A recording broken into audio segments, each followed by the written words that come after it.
अस्सलाम वालेकुम वरहमतुल्लाहि वबरकातुहू। आज हम बात करेंगे देवबंद के अक़ीदों के हवाले से और उनसे सवाल जो पूछे जाते हैं।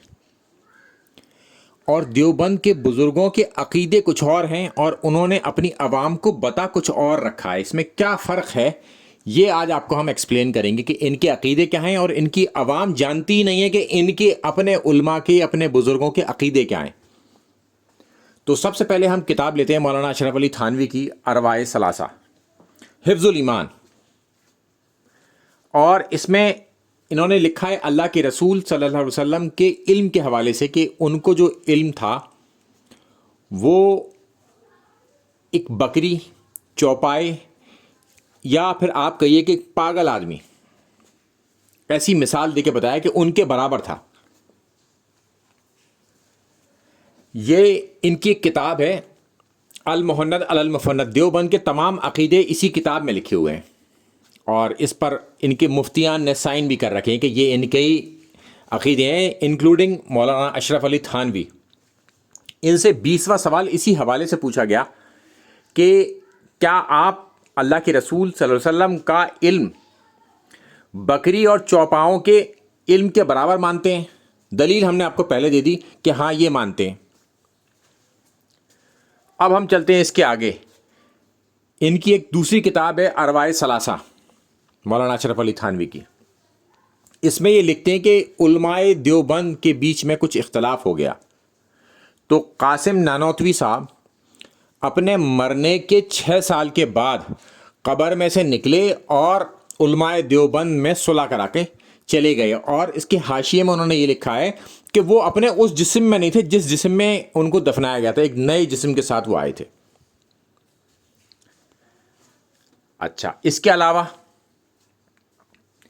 कि ये लिखते हैं कि इनके देवबंद के एक बुज़ुर्ग थे जो मर चुके थे, उनकी कब्र की मिट्टी से लोगों को शिफा होती थी बीमारी में, यानी कि बुखार या इस तरह की कोई चीज़ हो जाती थी तो उसमें उनकी शिफा होती थी। तो लोग मिट्टी डालते डालते थक गए तो वहाँ के जो मुजावर थे या देवबंद के जो उलमा थे उस खबर को जो देख रहे थे, उन्होंने इस खबर वालों से बात करी और बात करके ये समझाया उन्हें कि आप अपनी मिट्टी से शिफा मत देना बंद कर दीजिए वरना हम आपकी खबर को ऐसे ही छोड़ देंगे। चूँकि वो मिट्टी डालते डालते परेशान हो गए थे, फिर खबर से उनकी बातचीत हो गई, फिर उस खबर की मिट्टी से शिफा होनी बंद हो गई। तो ये है इनका अक़ीदा कब्रों से फैज़ लेने का। और इन्होंने अपनी आवाम को बताया कि हम कब्रों की चीज़ों से फैज़ नहीं लेते, जबकि इनके यहाँ अपना खुद अक़ीदा है कि ये कब्र की मिट्टी शिफा के लिए लेते थे और कब्र के मुर्दे से बातचीत भी किया करते थे और बातचीत कर कर उस शिफा को ख़त्म भी करवा दिया इन्होंने। अब हम चलते हैं अल मुहन्नद अल मुफन्नद में दोबारा से, जो देवबंद के अक़ीदे की किताब है। इसमें वो लिखते हैं कि देवबंद के जो बुज़ुर्ग हैं वो ये मानते हैं, जो उलमा हैं, कि सीनों से और कब्रों से फैज़ लेने का एक तरीक़ा, मगर इनका तरीक़ा कुछ ख़ास है जो आवाम को नहीं पता। तो इनसे हमेशा ये सवाल पूछा जाता है कि वो ख़ास तरीक़ा क्या है जिससे आप कब्रों से फैज़ लेते हैं। कुरान और सुन्नत में कहाँ लिखा हुआ है वो ख़ास तरीक़ा जो आपको पता था या आपके बुज़ुर्गों को पता था कि कैसे कब्रों से फैज़ लिया जाता है और सीनों से फैज़ लिया जाता है। इसके अलावा फिर हम आगे चलते हैं। देवबंद का एक और अक़ीदा जिसमें ये कहते हैं कि अल्लाह के रसूल सल्लल्लाहु अलैहि वसल्लम जिस कब्र में इस मिट्टी पर हैं वो जगह अर्श की कुर्सी से और खाना काबा से भी अफजल है। तो कुरान और सुन्नत में ये दलील इन्हें देनी पड़ेगी कि ये किस बिना पर इस बात को कहते हैं। अगर ये इस बिना पर कहते हैं कि अल्लाह के रसूल सल्लल्लाहु अलैहि वसल्लम सबसे ज़्यादा अफजल थे इसलिए उनकी मिट्टी सबसे अफजल है, ठीक है, उस मिट्टी से वो बन चुके, अब जो बाकी मिट्टी है वो अफजल नहीं हो सकती। फिर ये कहते हैं कि उससे जो छुली हुई है, उनके जिस्म से जो मिट्टी छुली हुई है, उनके जिस्म से जो मिट्टी छुली हुई है उस मिट्टी पर अगर कहते हैं तो हज़रत अबू बकर हज़रत उमर भी वही हैं, तो फिर वो भी अफजल हो जाएंगे, वो जगहें भी अफजल हो जाएंगी क्योंकि मिट्टी तो वो एक जैसी है। मगर यहां पर भी ये धोखा खा गए और इसकी तावील न कर पाए, क्योंकि अल्लाह के रसूल सल्लल्लाहु अलैहि वसल्लम को जो दफन किया गया था तो एक सुर्ख रंग की चादर बिछाई गई थी। یعنی کہ اللہ کے رسول صلی اللہ علیہ وسلم کا جسم مٹی پر ہے ہی نہیں، وہ ایک چادر کے اوپر تھا۔ تو یہاں بھی یہ پھنس گئے، یہ کتنی بھی تعویل کر لیتے ہیں بیچارے، بار بار پھنس جاتے ہیں۔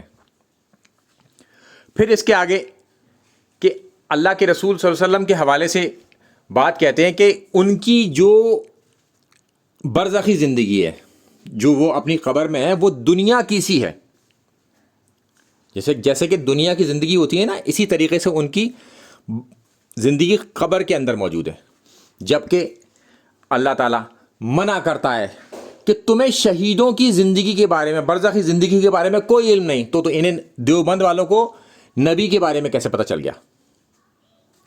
جب ہمیں شہیدوں کے بارے میں ہمیں کوئی علم نہیں ہے، اللہ تعالیٰ منع کر رہا ہے خود قرآن میں، تو انہیں کیسے پتہ چلا دیوبند والوں کو کہ وہ دنیاوی جیسی ہے؟ جبکہ اماں عائشہ رضی اللہ تعالیٰ عنہ فرماتی ہیں کہ جب انہوں نے اللہ کے رسول صلی اللہ علیہ وسلم کا آخری دن تھا اور وہ بہت بیمار تھے، تو انہوں نے مسواک چبا کر اللہ کے رسول صلی اللہ علیہ وسلم کو دی، اور پھر اللہ کے رسول صلی اللہ علیہ وسلم نے مسواک کی۔ تو وہ کہتی ہیں کہ اس دن ہماری آخری دن اللہ نے اللہ کے رسول صلی اللہ علیہ وسلم اور اماں عائشہ کو جمع کر دیا ایک جگہ پر مسواک کے ذریعے، کیونکہ ان کے دانت سے انہوں نے چبایا تھا اور اللہ کے رسول صلی اللہ علیہ وسلم کے منہ میں گیا۔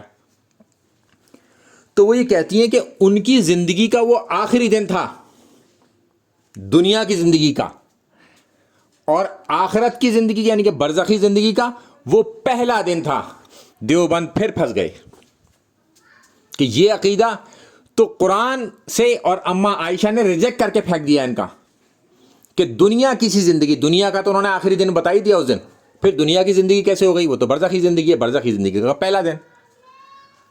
اب ہم چلتے ہیں ان تمام چیزوں کے اوپر احمد رضا خان بریلوی نے جو دیوبند کے اوپر فتوے لگائے اپنی کتاب حسام الحرمین میں، کہ دیوبند کے یہ جو تمام علماء ہیں جو اس طریقے کا عقیدہ رکھتے ہیں، وہ سب کے سب کافر ہیں اور مرتد ہیں، اور ان کے کفر میں بھی اگر کوئی شک کرے تو وہ بھی کافر ہو جائے گا۔ یہ اس قدر سخت فتویٰ لگایا ان کے اوپر، جبکہ ہم انہیں گمراہ کن عقیدے کہتے ہیں دیوبند کے، جو انہوں نے اپنی عوام کو بتا نہیں رکھی، مگر ان کے عقیدے یہی ہیں، تو عوام کو انہوں نے دھوکہ دے رکھا ہے اپنی۔ ان کے عقیدے بالکل ایسے ہی ہیں جیسے کہ بریلویوں کے ہوں، کوئی فرق نہیں ہے ان کے عقیدوں میں اور بریلویوں کے عقیدوں میں، چونکہ یہ اپنی ہی کتاب المحند علی المفند میں، جس میں دیوبند کے عقیدے لکھے ہیں، اور اس میں یہ کہتے ہیں کہ اللہ کے رسول صلی اللہ علیہ وسلم اپنی خبر میں زندہ ہیں اور جو چاہتے ہیں اسے اختیار کر لیتے ہیں اور اسی طریقے سے وہ اس کا استعمال کرتے ہیں۔